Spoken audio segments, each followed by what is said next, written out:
Hi, everyone, and welcome to today's webinar, which is who's winning in the AI visibility race and how you can compete responsibly, with responsibly being the word in bold. So we see there's a lot of information, a lot of misinformation out there. So we hope to bring you a bit of clarity, a bit of discussion, and quite a lot of data points here today as well. So there'll be plenty that you can take screenshots of, but we've got some great panelists here which are going to have some amazing discussions that you can take note of too.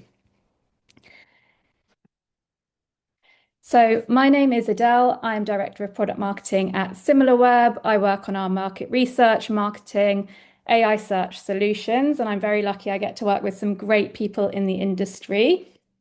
So that brings me to our speakers. Now, we've actually had a bit of a change in our speaker lineup today, but I wanted to keep this slide in. Now, unfortunately, Lily can't join us due to personal reasons, but she sends her apologies, and we've included some of her slides so we still benefit from her wisdom. So a big thank you to Ethan and Chris joining last minute for us. Really appreciate it. And a huge welcome firstly to Aleyda. Aleyda, hi, nice to see you. Oh, you're muted. Hello, Adele. Always a delight to be able to share with you, and amazing and wonderful to have Chris and Ethan as panelists as well. Very looking forward to the conversation.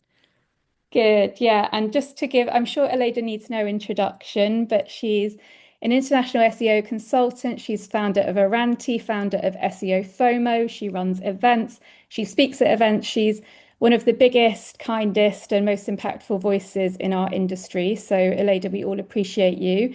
And also, big congratulations today, because you're also a co-founder now of Finchling. I had to update the slide all around the board, actually, which is a new tool for PR professionals based on search data. Very exciting. Thank you, thank you. That was fast. Really. And next up, we have Chris Green, who is a fellow Brit on the panel. So he is technical director at Talk Partnership. Chris is a mentor to many folks in the SEO community and also a trainer as well. If you don't follow him on LinkedIn, please do. He shares some really cool tips, advice, and also experiments. Chris, I loved your experiment recently on seeing how or if AI can actually read images. That was great. So, Chris, welcome today. Yeah, thank you for having me. Yeah, it's thrilled to be here. Hopefully, we can fill the shoes of Lily and have ourselves a good one. Yes, absolutely. And finally, we've got Ethan Smith. So, Ethan is CEO of Graphite and adjunct professor at IE Business School.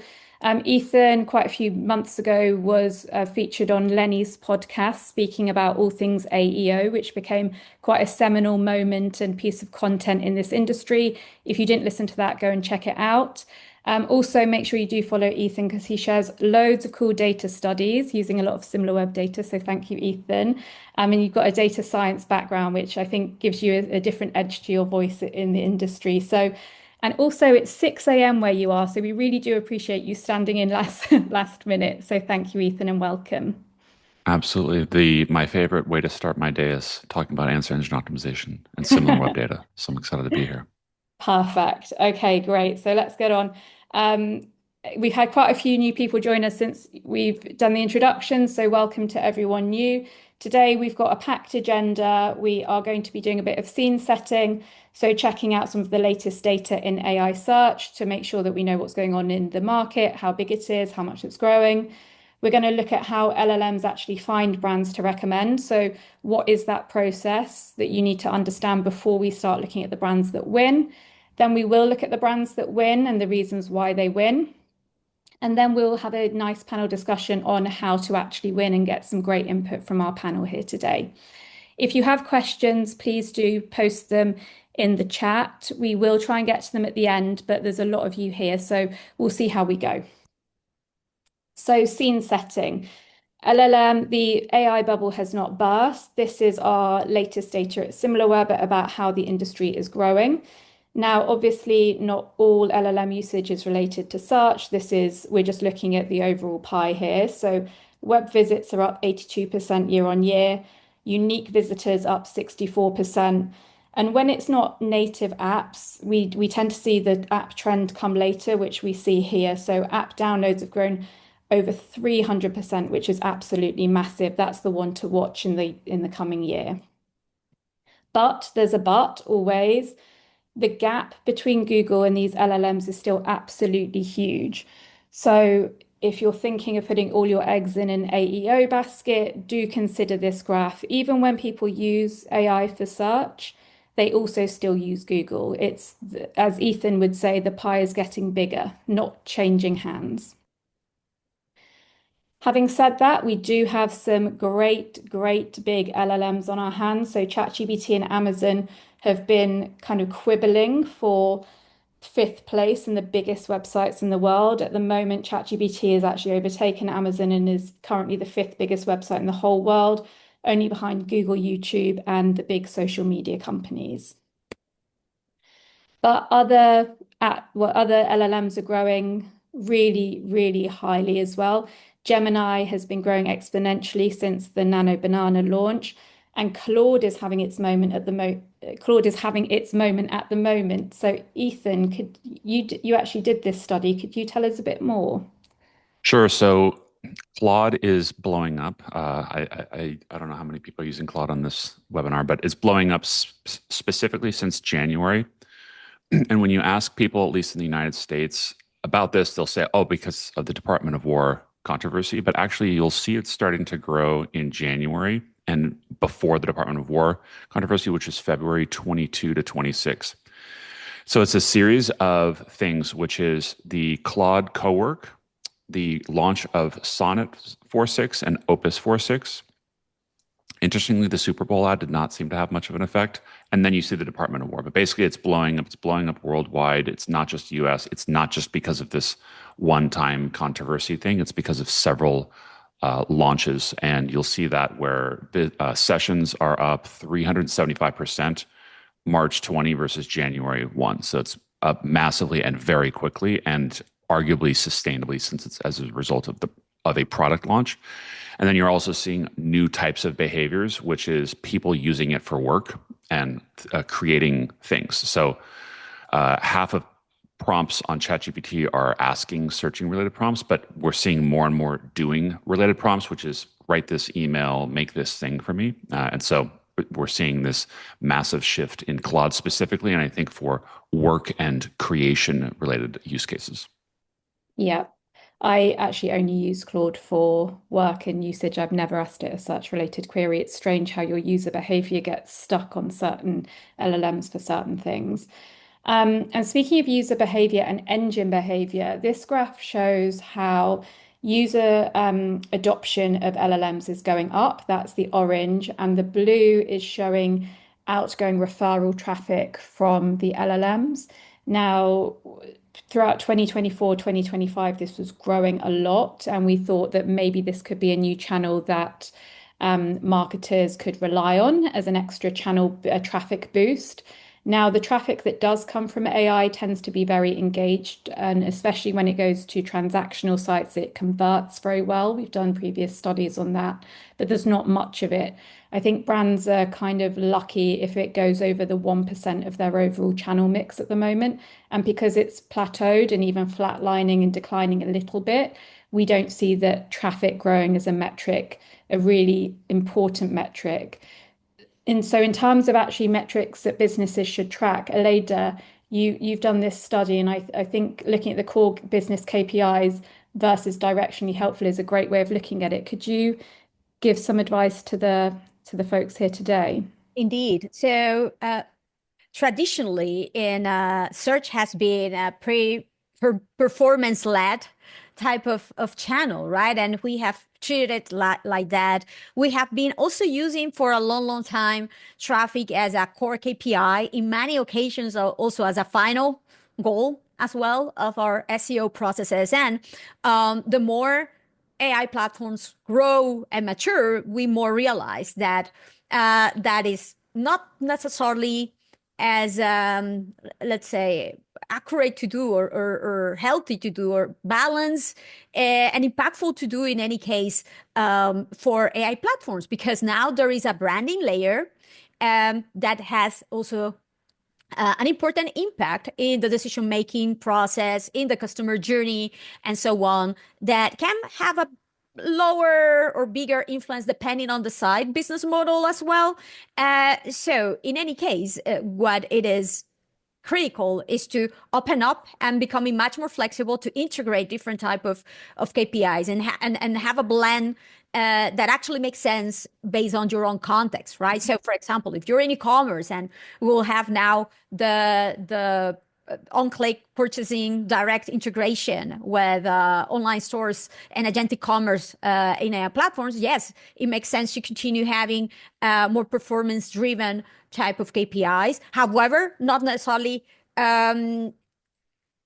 using traffic as a core one, because purchases and conversions will happen now without necessarily referring the traffic to the site anymore. So yes, these core business KPIs are now fundamental, the revenue and the conversions, the purchase and so on one hand, and then the blend of the branding type of KPIs, AI visibility, the share of voice, the sentiment, and if it is aligned, also if the mentions and the inclusions are aligned with your unique selling proposition from a branding standpoint, is also fundamental as well, right? So in order to do that, what we need to do, and potentially, I know that there's plenty more in this conversation, is key to have a good blend of the different topics that you want to assess and you want to measure, rather than obsessing with individual prompts that doesn't make sense because of how personalization works and so on. But yes, having a blend of this different type of KPIs, for not necessarily over relying on using traffic as a metric that we rely on to be consistent necessarily with the value of this score. And at this point, honestly, because of the lack of first-party data still today, and I know that for example, Bing is doing a lot lately, and thank you very much for the team of the Bing team with the recent releases in the Bing Webmaster Tools, by the way, but we're still like very far away, unfortunately, still today, of having a full picture of this, of the impact. I will highly recommend, whenever it is possible, to ask your customers during the onboarding process, how did you learn about us? What influenced you to convert or to purchase from us? And or at the end of the thank you, if you are in e-commerce, right? Thank you very much for your purchase. If you answer these 3 questions, you will have 5% of discount next time. And one of these questions will be, what was the channel where you find about our products, right? So more of this qualitative data right now is very much needed to give a complete, a better, much more good, more comprehensive outlook, let's say, of what are the influences and of AI platforms in your conversion journey, because unfortunately the data right now is not complete. Yeah. Yes, it's going back a bit in time when that used to be best practice to do it. Then the first party data got better. So yeah, we're going back to old practices again. I think that's a great point. And now we've got some winners to look at in the AI categories. We've done a big study and we're going to share them with you today. But before we look at those winners, I just want to have a quick reminder, so we're all on an even keel, of how LLMs actually find brands to recommend. Like, what's the process behind that? We're not going to go into huge detail here, just so everyone has a good basis. So Ethan, I know that you've done some studies on this, and I think you've got a good explanation of LLM and LLM plus RAG, if you can explain in simplistic terms for the audience. Sure. So LLMs are similar, but not the same as search. So LLM, next word prediction, is models trained on tons of data, billions of web pages. And then RAG is basically search. Sometimes it uses search, sometimes it does not use search. But when you ask a question, sometimes you'll see it says searching the web, there's citations, and then the answer is a summarization of the search results. So there is a search frequently. However, the key difference is that the LLM is summarizing the search results. So in Google, if your URL is the first URL, that's a win. If your URL is the first citation, but nobody else mentions you, then that's not a win. And so LLMs are summarizing search results. So the mechanics are similar. You can extend the same mechanics to affect the citations. but it's a summarization of many things as opposed to a single individual URL. But that's why LLMs and answer engine optimization are similar, but not the exact same as search. Interesting. And Chris, Ethan mentioned there kind of rank it like being first on Google, etc. That's important. In terms of sources that LLMs do rely on and do read, what can you tell us about your research there? I think a lot of the research suggests, and not just me, other sources, there's that big overlap with Google, with also Bing and other areas. I think if we're kind of thinking of web search tools, there's still a very dominant school of thought is if you're not indexable or indexed by Google and Bing, your chances of being surfaced in this data is low. Whether this is the final state or not with this or anything we're talking about, I mean, there's no guarantees because, you know, relying on Google as or Bing as a backbone of search tools is not something I think we can assume will stay as status quo. But being visible there is critical. But I think beyond that, it doesn't just have to be a search tool that's invoked. It could be Google Shopping data, could be Google Local Business data, it could be booking information for hotels or restaurants. And I think when we come back to RAG and the importance of this is LLMs need some data to kind of hook onto. They're summarizing, and if it's not within their core data, it's like, what other data sources do we have? And I think being, for me specifically, SEO background, as soon as I heard it was based on Google, it's like, aha, I'm still relevant. But actually, broadly, to open our minds to, well, what other data sources, what other feeds, if they're not using now, would they use? So again, bring it back to Google, AIOs, AI mode, Google Local, Google Merchant Center, like any feed data that they get is inherently more predictable or trustworthy, I'd argue, than other training data or even data that they'd find in search results. So I think making sure you're in possession of that and optimizing it is mission critical for us now. That's great. Thank you, Chris, and thank you, Ethan. Really, really strong explanation there. So let's go into the winners in AI visibility. Now, at Similarweb, we did a study based on, so this data I'm sharing with you now is US. If there's a huge demand, we can look at doing it for other countries as well. So we looked at the brands, we looked at thousands and millions of real user prompts. We looked at the responses and we broke it into different categories. So here we looked at 6 categories: finance, travel. I'll show you the rest. We also looked at momentum. So not only which brands are top, what is the momentum of those brands? What's the volatility within the space? And then we looked at the overachievers as well, so and underachievers, but we're going to focus on the winners today. So which brands are actually overachieving in search, and they're not always the biggest ones, and lessons we can take from those. So this is a bit of a large slide, so I'm not going to walk through all of it, but it's just for your information. In each of these categories, these were the top 10 brands that we saw as the most visible, and we'll go through each one.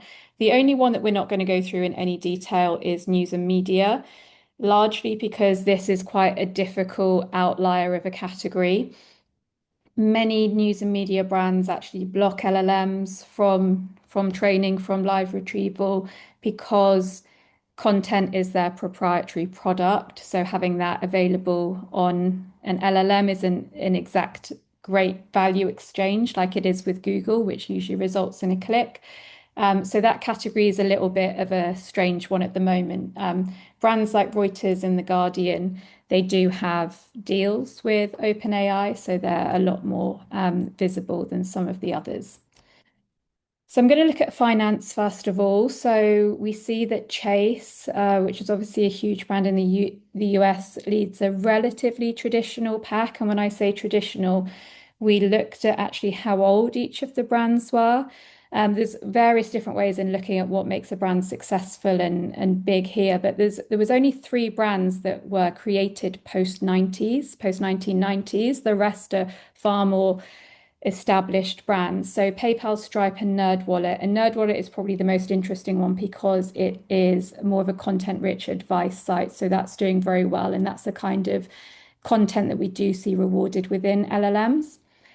Now, when we look at the top 5, so we've got from Chase down to PayPal there, I also looked at trends within organic search. I think we've touched on this a lot today of the link between the two. And many brands are not having the best time in organic search at the moment. But depending on how that looks for your industry, what we see here is the top 5 brands, all except PayPal, either have steady traffic or growing traffic in organic, and they're the ones who are being rewarded with AI visibility. I'm just going to put that out to the panel. Is that something that you guys have seen with brands that you work with that are doing well in AI visibility? Is that they're somewhat bucking the trend with organic, or they have pretty strong organic channel rather than relying on other channels? It depends on the reliance that they have in the different type of content they put out there. So, for example, e-commerce, right? The reality is that what has been really detrimental for e-commerce organic search traffic hasn't necessarily been the AI overviews, but the increase of product packs and a lot of ads as well, and PLAs and above the fold in the SERPs, right? So because of that, there have been quite a bit of a decrease, especially in the traffic that PLPs, product listing pages, get from traditional search results. And depending on how comprehensive and well optimized their product detail pages are to be showcasing in the product packs, and how big of a brand and how many distributors they have, and if they are just a retailer or a real brand and so on. Depending on that, yes, they have been negatively affected in traditional organic search traffic. However, if these brands, what I have seen is consistently invest in their guides, tutorials, advice sector, and I have a couple of retailers that have done a great work on that. You can consistently see how they are cited, how they are well cited, and they have well consistent and comprehensive coverage for their top product lines, advice, and through the whole customer journey, through the prompt samples that really cover the whole customer journey, right? From informational to post sales, etc. It's consistent that they are showing important growth, right? However, unfortunately, I understand, and that is a real challenge. The more commercially oriented and transactional is the business model of the brand, right? Like a lot of e-commerce, for example, they don't like to invest in informational content. And I also see the other side of the coin as well. Yes, they continue performing more or less well in search because they are very strong in their PDPs and so on. Despite the decrease in PLPs, but unfortunately, since they haven't invested well in informational content, answering through FAQs, good support, content information, they are not necessarily that well covered in AI platforms. Also, you can see the difference of those brands that really invest well in good community management for all of those visibilities and citations coming from Reddit, from YouTube, quite a few of them. For YouTube, also a lot of these are not only in e-commerce, but in SaaS quite as well. And so you can tell the difference of how much investment they have done in all of these complementary areas that we have had to collaborate for a long, long time with. And if there are more or less silos and more or less investment in those more informational stages of the journey that were not necessarily that transactional oriented, very much needed to give advice and establish your brand authority at the end of the day, on page and off page as well. So that is a much clearer, let's say, correlation that I have seen based on how well cited a brand is. Yeah.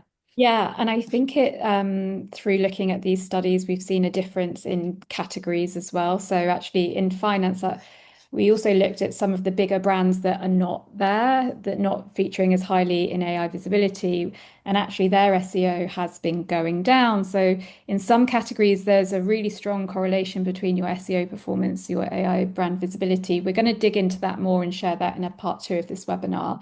But the next thing to look at is volatility. So Google is known, like when we think of algorithm updates, checking rankings, we think of Google as being volatile. It's not particularly volatile compared to LLMs from the research that we've been doing in terms of your brand visibility. That does seem to change quite a lot. In the finance category, which is obviously how we categorize that traditionally as a your money, your life category, we actually see the volatility being really, really high in AI. That could be explained by their experimenting more, seeing which answers resonate more, wanting to check what's happening. But one of the brands not doing so well and dipping a little bit is PayPal, and that's one that's suffering SEO decline as well. So there can also be some correlations there. Now moving on to electronics. So electronics is also interesting. It was the category where the leader, we had the biggest gap between the leader and second place. Now, obviously, Apple is an absolutely giant brand, but in terms of the difference between that and the rest of the category, there's a huge disparity there. And interestingly, where we saw in finance, there's quite a big mix of brands. In electronics, all of the brands except two are manufacturers of products themselves. The only exceptions being retailers of Best Buy and B&H. So the more interesting story that we found within electronics is the volatility. So if you ignore the huge spike, which looks very volatile, the rest of the brands are relatively stable, especially when you compare that to the finance category. But the big volatility happened in between October and December, which is huge, a huge time in the electronic space. It's Black Friday and it's holiday season. So this shows us, one, that consumer behavior changes around that time in LLMs. So people are not only using it for evaluation, recommendations, they're trying to use it now to find the best deals, probably to do a lot of the hard work that they would have done themselves before. And also the output of the LLM is rewarding brands that actually have the deals and have lots of content, particularly on a particular event like Black Friday. So we see the rise in retailers where they really go for it versus the kind of the manufacturers which stay relatively steady. Ethan or Chris, I don't know if you've seen volatility much in any other categories or even seasonality in this way with anything else you've seen. I mean, most of the volatility I see is I think a lot of it is down to this almost search by search kind of volatility of it as a standard. And obviously the benchmarks and tracking it over time, you can see stability. I would say I see it trending towards recency. So newer content tends to take precedence more. But I don't even think that's necessarily fixed. The other kind of key factor I've seen a lot of is actually just the difference of you doing a straight out search versus triggering a search like during a conversation, like the context of that search and the surface, like which interface you're interacting with, even with the same like base LLM, it does change a lot. So I think volatile by nature is broadly consistent. But the brands have that stability just because they kind of have that gravity. And that's one of the things that I do see very similar across like SEO and sort of the AI space is you can be a brand and get benefit from a brand, but you can be a non-brand and have a lot more content and just not see that same benefit. So that kind of amplification factor is still absolutely huge part of that. But to chime to something that Lily was sharing, I don't know if she's not here now, but the correlation between Google algorithm update, these sites have been smashed by an algorithm update. Oh wait, the visibility is disappearing in AI as well. So that intrinsic link between the two is there. How strong it stays is anyone's guess. And the other final thing I'd add is like the difference in vertical is so distinct. Like when you get into the prompt by prompt tracking, like saying anything clear and distinctive across AI search with any kind of confidence is a challenge because every neighborhood looks different, more so than traditional Google search ever did, in my opinion. Yeah, and I think you raised a good point. It's because the user behavior is so different. And I think users have evolved, well, we've evolved our behavior much more with the advent of LLMs, and that shows in the output, not necessarily that it's the model, it's actually our input that's impacting it. And Another thing that we looked at in the report, if you don't have the report, by the way, you can download it for free from our website if you type in brand visibility report, was overachievers. So we can't share the whole report now because we're only on limited time. But when we looked at the electronics category, we found some really interesting things. It was actually the niches that were overperforming rather than broad brands. So we looked, there's quite a lot of those in the repair and the recycle space, either specialist retailers or product specialists. And one was really interesting, it's iFixit. So that is an open source repair manual platform. So it provides deep, useful content, and it's backed up with community content as well. So that is really valued within this LLM, and that brand, which is not a household name, has really over-indexed and is appearing in so many more searches than we would expect it based on its brand strength. Aleyda? It's really interesting that you mentioned this, especially being more niche, highly specialized brands, because I have seen interestingly, like a very big correlation of some niche brands like going beyond or not having necessarily like a consistent visibility of what they will tend to have in traditional search results versus bigger brands, just because of this, because they have invested very much with good documentation, good help desk, many times even through forums in subdomains, which you will argue are not necessarily as well optimized either. But if they are crawlable and indexable by AI platforms, they are shown as sources, right? Or they are used as sources of AI answers. And as a consequence, they end up getting all of this coverage, all of this visibility. They wouldn't tend to have a traditional search because their let's say domain authority, popularity, the brand authority, popularity in traditional search hasn't been necessarily as big to break into the top 5 positions or so, right? So I think this is also a consequence that of one of this shift that are actually happening with AI, and I will argue that happens between AI search and traditional search, right? It's like rather than thinking on ranking pages as the unit of value, is more of ranking content that is easy to extract independently of where they live within the site, right? And what is important is to make sure that the content is actually authoritative, well written, factual, fresh, And unique. indexable, and so on, right? So yes. Yeah, we also saw it in the publisher. Actually, we saw this in all industries that the commonality for the overachievers was the nicheness and the depth of depth of content. It was quite noticeable in the publisher category, which is obviously an unusual category anyway.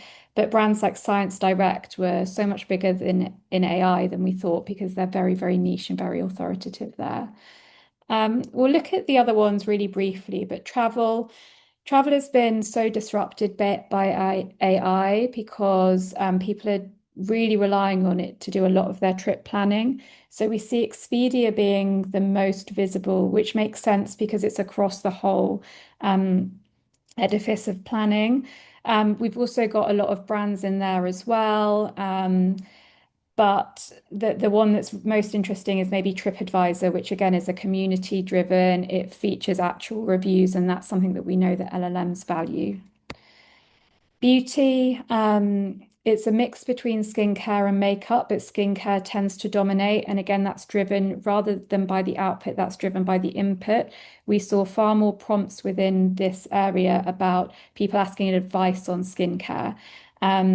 Makeup, it was still like people want advice, but I think YouTube probably still reigns a little supreme there.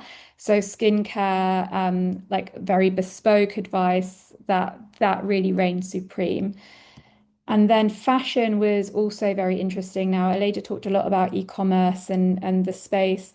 We see sports brands really over-indexing and doing very well and leading the category. Now, obviously, sports brands are huge, especially in the US, but a lot of them have a lot of content that's a bit more problem solution oriented. So what are the best running shoes for this condition, for X, for Y? So we see that sports brands are much like over indexing more so. And we don't have that many luxury brands that we see here. Luxury brands tend to focus on their look, their feel, rather than the richness of content. So again, in this AI visibility space, they're not quite as strong or visible. So here's a quick summary of what we learned from all of this research. So from the top 10 in each category, so the top 60, we see functional beats aspirational. I just use that example in fashion. Transparency trumps fluff. So brands like The Ordinary, which posts all of its ingredients, and Stripe, which has loads of rich content, they trump brands which are a bit more fluffy and not so in depth. And brand strength really does count. I'm sure that most of you here have heard of nearly all of the brands on the top 10 list today. But the volatility, I think Chris summarized a lot of this really well. Seasonality impacts it, input impacts it.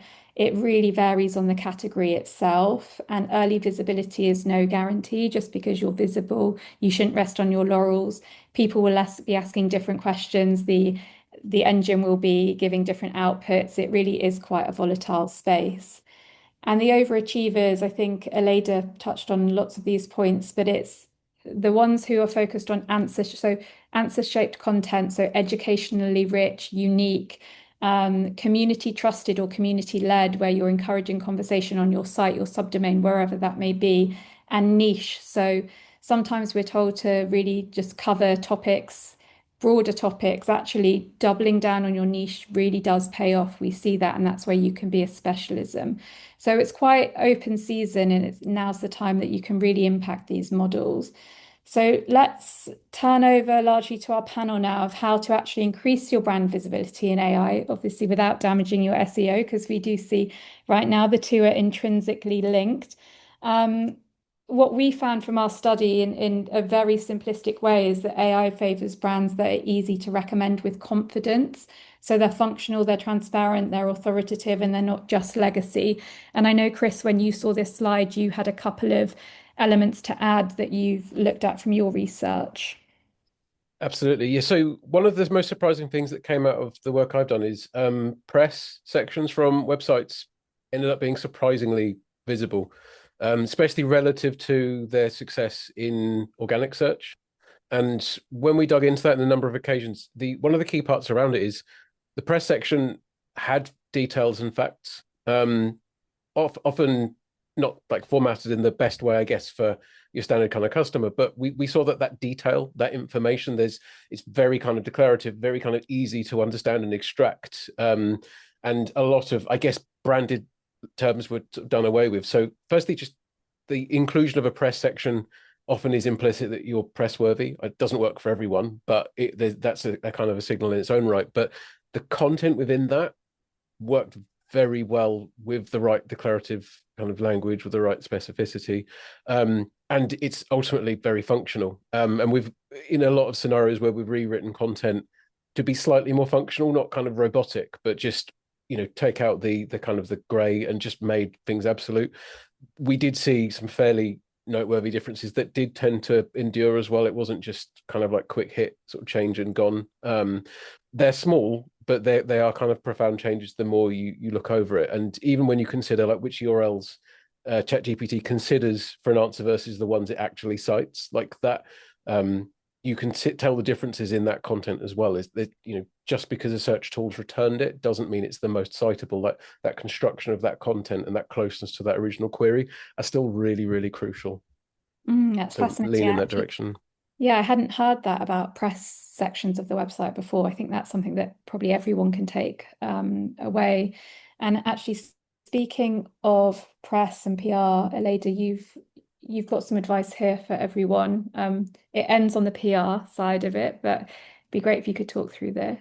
Yeah, the top three major, I will say, priorities and implications from the shifts. And I 100% can say that if you were doing, mature, sophisticated SEO processes already for a while, this is something that you very likely were already prioritizing. But if not, it takes a bigger weight, let's say, or should take a bigger weight, that the shift of not considering AI search as a performance, but also as a branding channel. This is particularly important. Then that you're optimizing for comprehensive, well-structured content that AI can track flexibly across any page, right? And this is easier said than done, because all of this time we have been always thinking about ranking pages to certain type of queries across the customer journey. And these queries are more transactional, and hence they will be ranked by PDPs,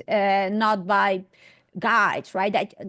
That it's broken. That is not how it works anymore. So we should stop thinking like that and think about more of like needs to be solved, and constraints and characteristic matrices for the products, and how we can fulfill them with the services and characteristics of the services that we can provide on one hand.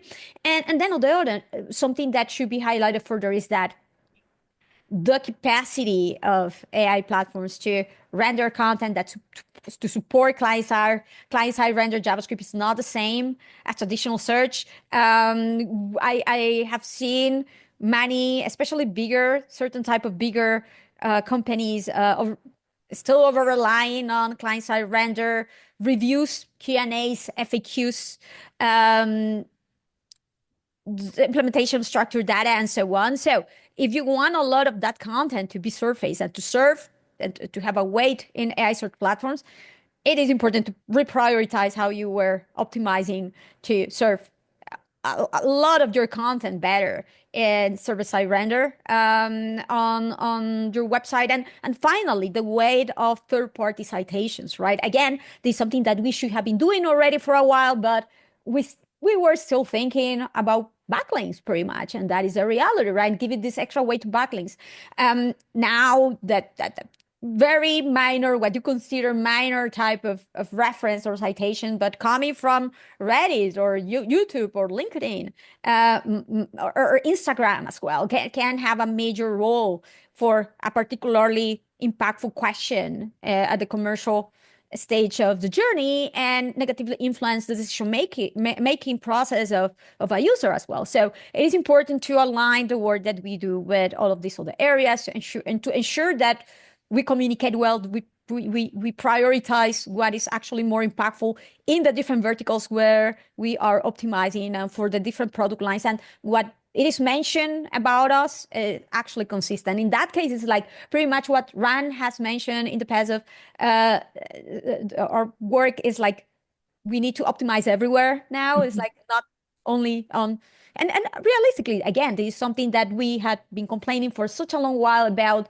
the monopoly of Google, right? Like not anymore necessarily, right? We need to distribute better our optimization efforts and to ensure that there's consistency across all of these platforms as well. Yeah, such a good point. And I think also the work is never done, which is also the other lesson that we need to learn. We are approaching time. We had planned on this being 45 minutes. We may go a little bit over if that's okay for everyone. Ethan, I may just quickly skip to you because I know that you need to catch an early flight, but I wonder if you could quickly explain this slide, and then Chris will come back to yours afterwards in case Ethan has to run off. Sure. So search and AI are similar but different. And another key, so I mentioned about LLM plus RAG and summarization. The other difference is that the behavior is different. So we've all seen the search head, mid, tail diagram, but it's an abstract diagram. So this is actual searches from our friends at Similarweb showing the length of the searches. And what you'll see is that most searches are short, and it's different from the diagram head, mid, tail, because the head, mid, tail says that the tail is large, and basically the tail is not large actually in search, at least not anymore. So you'll see that the average length of searches is 3.5 words, and the percent that are 10 words or more is about 4%. And then if you go to the next slide, this is for AI, and it's the inverse distribution. So the majority of AI prompts are long, and 60% of prompts are 10 words or longer, whereas in search it was 4% are 10 words or longer. So it's very different, longer, more specific queries, more complex, and then the intent is also higher. And I think that explains why, if search is not going down and AI is increasing, why would that be? And why is the pie getting bigger? It's basically that you can do searches, or you can fulfill prompts that you could not search for. So that's a key difference. And then another interesting thing is that if you look at the prompts that people are tracking, most of them are still short. So most marketers are tracking short prompts and they're anchored to search, and they don't even know what the tail looks like. So basically, there's all these really long tail queries that are mysteriously happening, and we don't even know what they look like. So that's the difference. And then this goes back to what Aleyda was mentioning around help center and press and all this sort of stuff. So product content about your brand, explaining, I want a product that does this, this, and this. There's a new type of content that can help with this. The mechanics of SEO are the same, but the type of content that we're making is targeting this very large and long tail. Yeah, it's great insight. And even things like updating companies' About Us pages, like those are often the pages that get left behind. They're 5 years old, 10 years old.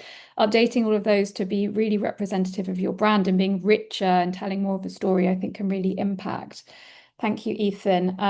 Ethan, do you have a quick moment before you dash off for the cycle, Lily's cycle? I love this slide of hers. Absolutely, yeah. So this is the life cycle of Google or ChatGPT and us as marketers. So there's a new channel, it becomes big, and then people like us will figure out how do we optimize for it, and we do it tastefully, as you said at the beginning. And then we do a webinar, and someone on the webinar, not this webinar, but other webinars, will say, okay, well, that's great. I'm going to exploit this, and I'm going to do it in a non-tasteful way. And then I'm going to spam this product. I'm going to spam Google. I'm going to spam ChatGPT. And then this weird thing, people get low quality content or low quality searches or low quality answers, and then everyone's doing it, and it becomes this big problem. And then Google or ChatGPT or whichever LM, they have their roadmap and they say, what are the biggest problems that are happening with my product? And then they fix it and they launch an update. Thing stops working, and then we go on to the next one. So what's the next hole?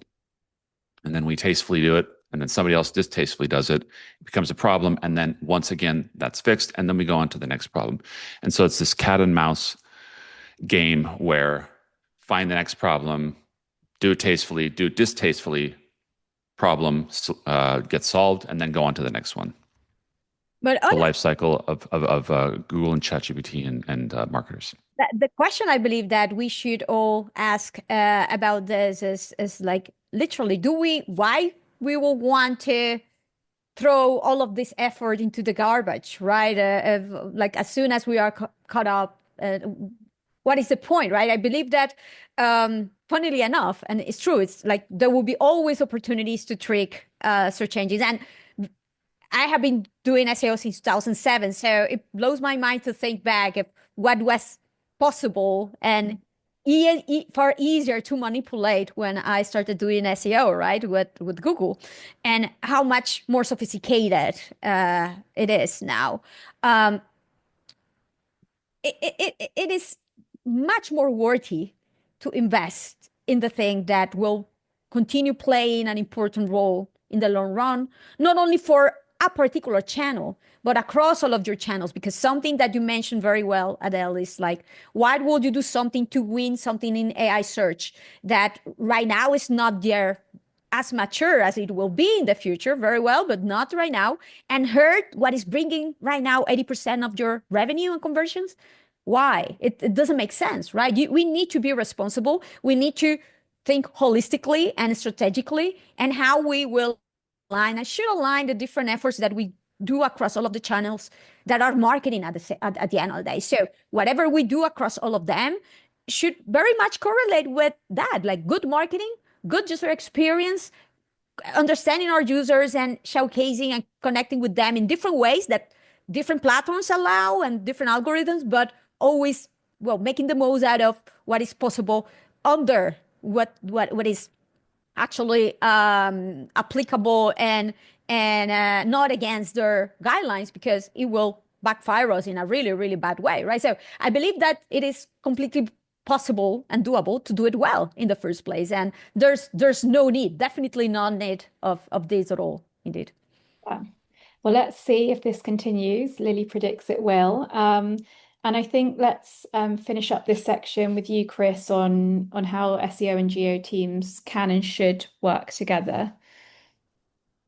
Yeah, I mean we've covered a lot of this already. I think even if like the link between Google and ChatGPT, for example, is directly or not or implicit, like the efforts of maintaining the content and putting out different content on our websites is still affecting both. It's like Aleyda saying, why impact what's driving 80% for what might kind of be pushing that 1 or 2% or the future. And I think consolidating the efforts and making sure we're not pulling in opposite directions is pretty key. I think the biggest factor for me here is Gemini, AI mode, AI overviews. I think when the chatter around this started, like Google was limping a little bit. It was late to the game. We didn't know what was coming with AIOs. We didn't know what was coming with AI mode. But I think even seeing like Gemini's ascendancy recently, the confidence that, well, Gemini and AI mode might be different as a vehicle to search to traditional, but the core data that underlines it is broadly the same. I think the goals are broadly the same. So I think even if we can manipulate one surface today, there's a good chance that if that's kind of not fitting in with the overall vision, like to provide value, that is but a short-term hit. And we've seen kind of constant examples of pushing too far in one direction in the name of AEO, GEO will sink your visibility in SEO, and then lo and behold, you kind of sink out of AI shortly thereafter. And I think there's a lot of the things that we've learned in the last 10, 20 plus years of SEO is applicable now, like these cycles we've seen before. They're not moving at exactly the same rate, but there is a feeling of deja vu. If you've been in this long enough, this will all feel kind of familiar. I think some of the gaps right now, or where SEOs or AEOs or whomever really needs to be paying their attention is where training data isn't covering enough of that story. Like when we are seeing live search being evoked, that's likely where you'll see the biggest result soonest, because you know that fresh data is more important. But learning those kind of patterns, like what kind of searches are more likely to impact a live search or not, is a good way of thinking about what's your short-term strategy versus a mid or a longer term one. I've been looking at access logs, so you can actually see when ChatGPT or other AI providers are visiting your site. We're seeing kind of waves of training bots kind of coming back, but it's intermittent and it's not, certainly isn't predictable. But what we're saying is if you're waiting to be included in that initial training set, that could take quite some time. And in terms of if you're attaching your efforts to outcome, if you're targeting a lot of core areas that aren't triggering live searches commonly today, it's not saying it's a waste of time. It just means that you're building the foundations in the future, and you're moving where the model's going. And I think just having that consciousness of where are we targeting that work versus not is really, really key. But you also can just streamline your operations, like a separate SEO content initiative and a separate GEO one is kind of a broad waste of everyone's time, because not just for the negative reasons, but you're going to be missing those unique points of contact. And I think it's too reductive to say they're both identical, but they're also completely distinct. I think being blind to those overlaps is wasting money, if nothing else. It's like you need to invest your budget more sensibly than that. Absolutely, and there's nuances between the two, but it means they can still coexist. And there's other areas to invest in as well, like Aleyda said, digital PR, community, to really bolster efforts there as well. So we're coming to the end. So wrapping up, play to your own strengths as your brand. That's something that we've really seen. So continue building your brand, promoting your brand, and focus on your niche and your unique authority that you can add. Community really counts. Content is still king, and AI slop is not. We didn't touch on that today, but that we've seen some really dangerous stories of mass success stories of AI-driven content for a couple of months and then a complete drop-off afterwards. And also no resting. This is a very changing landscape. So for those of you who don't know Similarweb, thank you for joining today. Probably the most interesting part of Similarweb in this very complicated diagram is the first part, and the last part is that we have anonymous behavioral data and first-party measurement along with public data and partnerships. So we really do tell the full story of the online world. We can see data on traffic, engagement, Gen AI, real prompts, real user journeys. So we don't look at AI in isolation. We look at it as part of a bigger user journey and a bigger trend in the industry as well. You can use us to look at AI search. We've got brand visibility. We can tell you about your traffic, behavioral trends, and industry analysis like we showed you today with our big report. But more importantly, we want everyone, SEO, AEO, whatever you are, to always think a bit bigger. So we just introduced this new, I'm not sure I'm allowed to call it a super agent, but I think it's a super agent where you can ask it anything. And Similarweb has hundreds and hundreds of data sets. So if you want a competitive landscape done on SEO, on paid search, on AEO, or all of them mixed together, this is the place that you can do it. You can type in questions, you can ask for dashboards. It merges all of our data together and gives you some instant responses. It's really good fun. It's really, really impressive tool. So that's it from me. I just want to say thank you to all our panelists. I'm so sorry that we didn't get to Q&A at the end. We have taken notes of questions. We'll probably try and do a Q&A follow-up in a blog where some of the panelists can answer the questions, and we'll share that more widely. We will share the recording as well. Chris, Ethan, thank you so much for stepping in last minute. And Aleyda, thank you as ever for sharing all of your expertise. I hope that everyone in the audience got some value from the data, from the opinions and the guidance from the group as well. So guys, thank you so much for joining us. Thank you for having us. Great to be here. For having me. Always pleasure. Thank you, everyone. Have a good rest of the day.